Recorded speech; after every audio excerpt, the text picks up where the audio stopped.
Hello les amis, nous sommes le mercredi 1er juillet, ça y est, nous sommes en juillet 2020 et on va faire un point sur les actions en justice avec Séverine Mana et Christophe Legvakes. Bonjour à tous les deux. Bonjour. Alors, qui commence le premier recours devant le Conseil d'État. Alors, si Séverine veut bien, je vais commencer.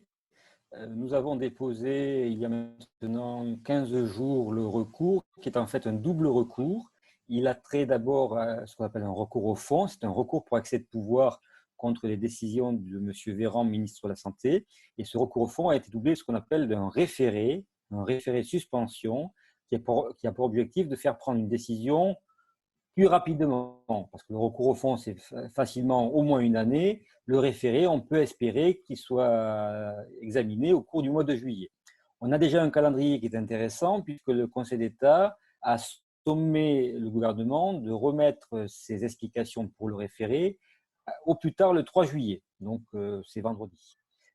Et à partir de là, nous aurons encore la possibilité de répliquer et le Conseil d'État statuera, je dirais, certainement avant le 15 juillet. Ça engage peut-être un peu, mais on verra bien. Alors, ce qu'on voulait vous dire, sur les arguments peut-être évoqués. Alors oui, juste avant, pour que personne ne s'inquiète, vous allez recevoir en fait le fameux email dont j'avais parlé pour pouvoir participer à cette procédure, même si elle a été lancée en fait le 19 juin. On a la possibilité de renvoyer la liste parce que vous êtes assez nombreux, donc du coup, il faut quand même le temps de pouvoir traiter tout ça.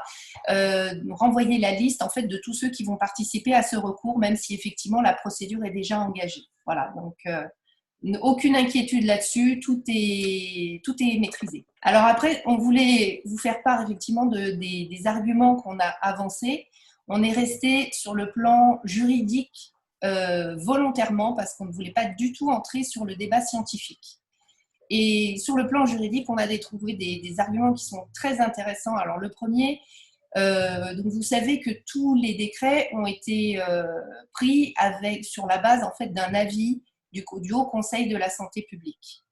Et donc et on a regardé en fait comment ces avis avaient été pris. Et ce qui résulte en fait de cette étude, c'est que il y a une procédure en fait qui doit s'appliquer lorsque le Haut Conseil de la santé rend un avis. Il y a une réglementation, doit passer par un certain nombre de conditions pour pouvoir approuver cet avis. Et aujourd'hui, en fait, un avis ne peut être rendu que par le collège du Haut Conseil de la santé ou alors une des commissions spécialisées qui sont déjà nommément constituées ou alors le groupe de travail permanent. Seulement là, en fait, pour le Covid, ces avis ont été pris par un groupe d'experts qui sont composés de membres qui sont du Haut Conseil de la santé publique, mais aussi qui ne sont pas des membres. Et il a été simplement validé par C'est peut-être un peu compliqué ce que je dis là, non ? Non, pas du tout, non, c'est très clair. Christophe, c'est un peu compliqué. Non, c'est pas compliqué, on est obligé d'aller dans le détail. Et moi, je vais être aussi un peu compliqué puisque je vais parler de l'autre argument, qui est un argument encore une fois de pur droit, même si on aurait beaucoup de choses à dire sur les aspects scientifiques, mais on est juriste avant tout. Vous savez peut-être qu'il existe ce qu'on appelle la hiérarchie des normes. C'est-à-dire qu'il y a au sommet de la pyramide de la Constitution, la loi, en dessous vous avez le décret et en dessous vous avez un arrêté. Et on comprend bien qu'un texte inférieur ne peut pas venir modifier un texte supérieur. On ne va pas modifier la Constitution par une simple décision du ministre seul dans son bureau. Eh bien, c'est un peu ce qui s'est passé malgré tout dans l'histoire de l'hydroxychloroquine, puisque le principe de liberté de prescription des médecins, c'est un principe général du droit. Donc, ça veut dire qu'il est déjà très haut dans la pyramide, il est à un niveau équivalent à celui de la loi. Donc, le législateur, l'Assemblée nationale, aurait très bien pu modifier et dire nous interdisons aux médecins de prescrire. Ils ne l'ont pas fait. Et c'est par décret et maintenant même par arrêté, c'est-à-dire des actes juridiques d'une valeur inférieure à la loi, qu'ils ont réussi à interdire aux médecins de prescrire de l'hydroxychloroquine. Et cette violation de la hiérarchie des normes est pour nous une violation de la loi, ce qui fait que les décisions qui ont été prises peuvent être annulées. C'est un argument donc, que nous avons développé, qui est un argument assez simple et qui, me semble, devrait retenir l'attention du Conseil d'État. Nous avons aussi développé, mais là on ne va pas rentrer dans les détails, d'autres arguments de pur droit, notamment concernant la compétence. Est-ce que le ministre de la Santé seul pouvait signer ce genre de document? D'après notre interprétation des textes, non. Il y a encore d'autres arguments qu'on ne va pas développer parce que ce n'est pas l'intérêt. Ce qui est certain, c'est que le dossier, d'après moi, est pris au sérieux par le Conseil d'État, puisqu'ils ne nous ont pas renvoyé dans nos 22 avec une ordonnance vite fait mal tournée comme ils savent faire. Ils ont demandé au Premier ministre et au gouvernement de répondre sur tous les arguments qui sont développés. Alors moi, je refais mon petit laïus là sur… je reprends. Donc, les avis, alors vous avez vu que les décrets, enfin toute la réglementation pour limiter la prescription de la chloroquine repose en fait sur des avis qui ont été rendus par le Haut Conseil de la Santé publique. Le ministre a saisi le Haut Conseil de la Santé publique. Or, le Haut Conseil de la Santé publique ne peut pas rendre des avis comme ça. Il y a toute une structure, des règles d'approbation, des règles de majorité, etc. Et aujourd'hui, un avis, selon la réglementation, peut être rendu uniquement par le collège du Haut Conseil de la Santé publique ou alors une des commissions spécialisées, notamment la commission des maladies infectieuses, ou alors le groupe de travail permanent. Seulement, on s'est aperçu en lisant tous les avis que ces avis pour le Covid ont été rendus par un groupe d'experts. Donc, ça correspond à aucun des trois qui sont censés pouvoir prendre des avis au nom du Haut Conseil de la Santé publique. Donc, rédigé par un groupe d'experts, validé par le président. Donc, on n'est pas du tout en fait dans un avis qui a été rendu conformément à la réglementation. Or, cet avis en fait a fondé quand même une réglementation qui est interdite, qui est prohibitive. Restrictive, oui. Voilà. Et le Haut Conseil de la Santé publique en fait est intervenu un peu comme un co-décideur aux côtés du ministre. Et c'est là où on a développé, je donne la parole à Christophe, un argument sur la codécision de fait. Oui, alors ça devient très technique pour peut-être nos auditeurs. C'est-à-dire que ce qui est important, c'est que le Haut Conseil de la Santé publique doit donner un avis indépendant notamment des laboratoires pharmaceutiques, et pris dans des conditions de collégialité qui assurent un débat contradictoire. Or, ça n'a pas été le cas. Et comme cet avis a lié quasiment la main du ministre qui a signé les arrêtés, puisque M. Véran, je vous rappelle quand même la chronologie, prend connaissance de cette fameuse étude dans The Lancet qui était formidable, très très riche de données mondiales, on a vu d'où ça venait après, et par Twitter demande au Conseil de statuer en 48 heures. Et dans le week-end, le Haut Conseil, qui n'avait rien d'autre à faire, s'est réuni. Je crois quand même que le collège comprend normalement une trentaine de personnes. Et là, donc, en 48 heures chrono, ils sont réunis. En fait, ils ne sont pas réunis. Ils ont rendu un avis qui était évidemment celui qu'attendait le ministre pour dire « Ouh là là là, c'est très, très, très dangereux.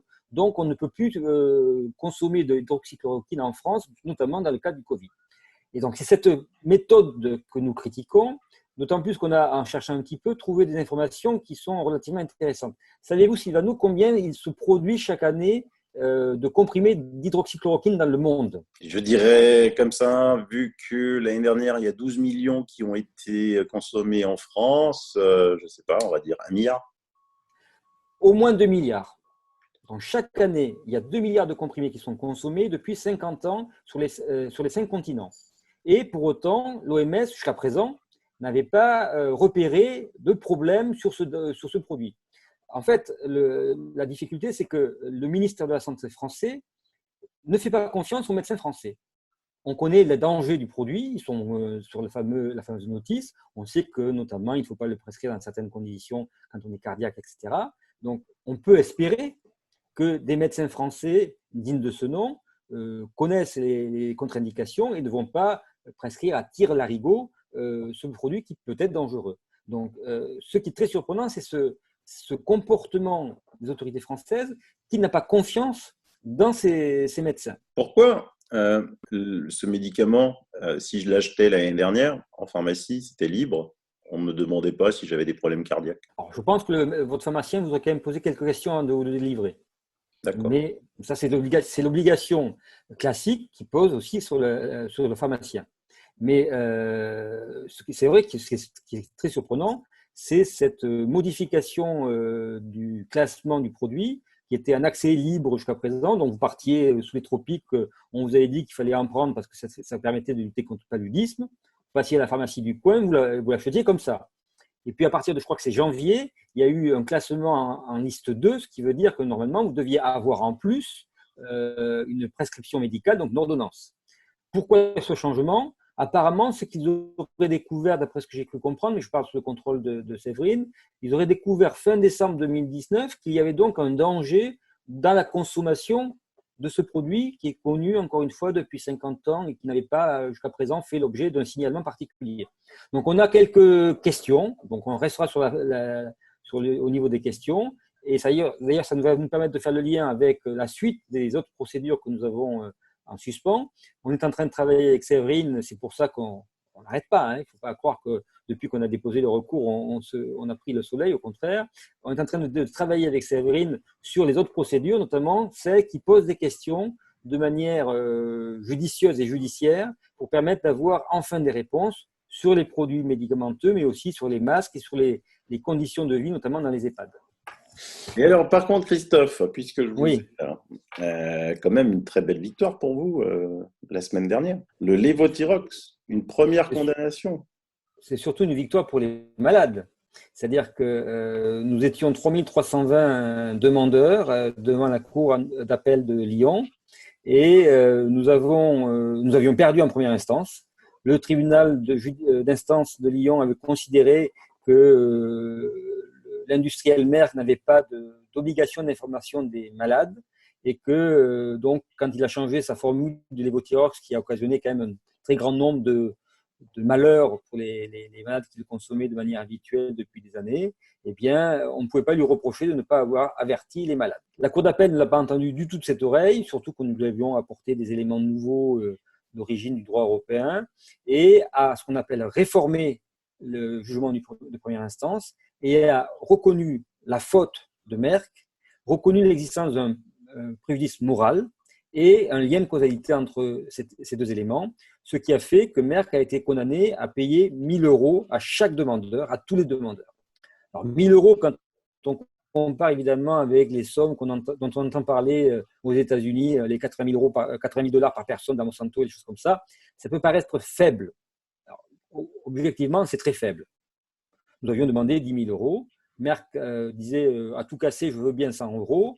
Et donc, la cour d'appel a statué au milieu à peu près, ou pas trop, mais bon, à 1 000 €. On peut le regretter, mais c'est comme ça. Les juridictions françaises ne sont pas très généreuses, notamment pour indemniser le préjudice moral. Donc, il y a tout un travail d'éducation que les avocats vont devoir mener pour faire comprendre aux juridictions que le préjudice moral, ce n'est pas simplement immatériel, c'est que les gens ont véritablement souffert et que ça a parfois duré et qu'il y a certaines personnes qui n'en sont pas encore remises et qui ont des doutes à la fois sur la médecine et sur la justice. Donc, il y a ce travail de pédagogie qui reste encore à faire. Oui, c'est long. Il ne faut jamais comparer ça avec les US où des fois vous entendez des sommes hallucinantes qui sont versées, des indemnités hallucinantes. Mais c'est quand même une première victoire historique quand même. Oui, et puis elle va servir aussi à tous les autres malades. Parce que je ne sais pas si vous savez, mais depuis maintenant la directive de 1985 sur les produits défectueux, qui avait été présentée soi-disant comme une avancée pour protéger les consommateurs. Là, je parle sous le contrôle de Séverine, donc je pense qu'elle aura plus de choses à dire que moi, parce que la directive établissait un principe de responsabilité dit objective. Et donc, ça simplifiait la démonstration de la faute. Il n'y avait plus besoin de faute pour faire ça. Sauf que pour démontrer qu'un produit était défectueux, c'était devenu très compliqué. Et en matière de médicaments, ça était devenu quasiment impossible. Et donc, les industriels de la pharmacie se cachaient derrière cette directive qui était introduite en droit français depuis 2000, de mémoire, pour dire « Ah ben écoutez, vous ne vous montrez pas la défectuosité du médicament, donc je ne suis pas responsable ». Là, avec cette décision de la cour d'appel de Lyon, on ouvre une nouvelle brèche. on dit, vous, industriels, vous ne pouvez plus vous cacher derrière le médecin ou derrière l'agent de santé pour dire que vous avez informé le malade. Vous avez un accès direct, exceptionnel au malade, c'est la boîte du médicament et la notice qui est dans la boîte du médicament. Quand vous avez connaissance, comme c'était le cas dans le lévothyrox, d'un danger particulier, vous, l'industriel, vous avez l'obligation d'informer le malade directement, notamment par la boîte du médicament. D'ailleurs, dans le lévothyrox, c'est ce qu'avait fait Merck en Allemagne, en Suisse et en Belgique. Donc, on ne comprenait pas pourquoi il n'avait pas fait en France. Donc, c'est une avancée considérable parce que ça va permettre à tout un tas de contentieux liés aux médicaments de prospérer. On pense notamment au dossier Androcur, c'est mon associé Romain Synthèse qui s'en occupe, au dossier Essure, au dossier d'Epakine aussi, où on va pouvoir opposer cette jurisprudence aux industriels. Et d'ailleurs, j'ai remarqué que ça n'a pas failli. Des tas d'avocats prennent cette jurisprudence pour lancer des actions d'ores et déjà contre Merck ou d'autres industriels. Bravo, c'est vrai. L'information du consommateur, c'est une chose à laquelle les magistrats sont extrêmement sensibles. Moi, je ne l'aborde pas forcément du côté du droit de la santé, mais je l'ai beaucoup vu pour faire du droit de la consommation, que les magistrats vraiment mettent un point d'honneur à vérifier que les consommateurs sont bien informés, que ce soit pour des contrats, pour les télécoms, ou pour des produits, ou de biens de consommation, ou d'utilisation. Donc, c'est vrai que ça, c'est une entrée en fait, qui devient de plus en plus importante. Eh bien, Séverine, Christophe, merci. Vous nous tenez au courant et vous repassez quand vous voulez sur ma chaîne. Merci à vous deux. Et je confirme, Christophe ne prend pas le soleil parce qu'il est tout blanc. Bon, à bientôt alors. À bientôt. Au revoir, Séverine. Au revoir, Christophe.